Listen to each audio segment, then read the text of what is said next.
खुसीको खबर म तपाईँलाई सुनाउँदैछु। आज धरानमा पानी 18औं दिनमा आएको छ। लगभग आधी महिनादेखि माथिबाट पानी आएको छ। यति लामो समयसम्म पानी नआउँदाखेरि धरानै जनता निराश बनेका थिए, तर आजदेखि पानी आएको छ।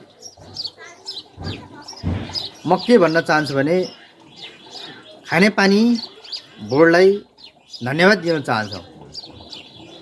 हामीलाई पानी पठाइदिनु भएको छ र पानी खुवाउन सफल अहोरात्र खटेर हामीलाई पानी पठाइदिनु भएको छ। तपाईँलाई खानेपानी बोर्डलाई धन्यवाद।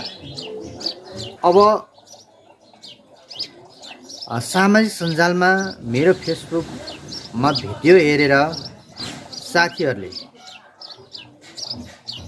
अर्का सम्पाङका समर्थक साथीहरूले विभिन्न टिका टिप्पणी गर्नुभयो। रिसाउनुभयो, उहाँको नाम नलिनु, उहाँको विरोध नगर्नु भनेर चाहिँ भन्नुभएको थियो।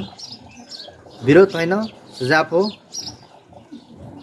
र अझै पनि म के भन्न चाहन्छु भने धरानमा धेरै बाटोहरू उक्केको छ, भत्केको छ, खाल्डाखुल्डीहरू छन्। त्यो कहिले बनाउने हो? त्यो कहिले चाहिँ खाल्डाखुल्डी पुर्ने हो? धरान धेरै ठाउँमा खाल्डाखुल्डीहरू चाहिँ भएका छन्। त्यो खाल्डाखुल्डीले गर्दाखेरि यहाँका छोटो दूरीमा चल्ने सवारी साधनहरू हिँडडुल गर्नमा बडो अप्ठ्यारो भएको छ।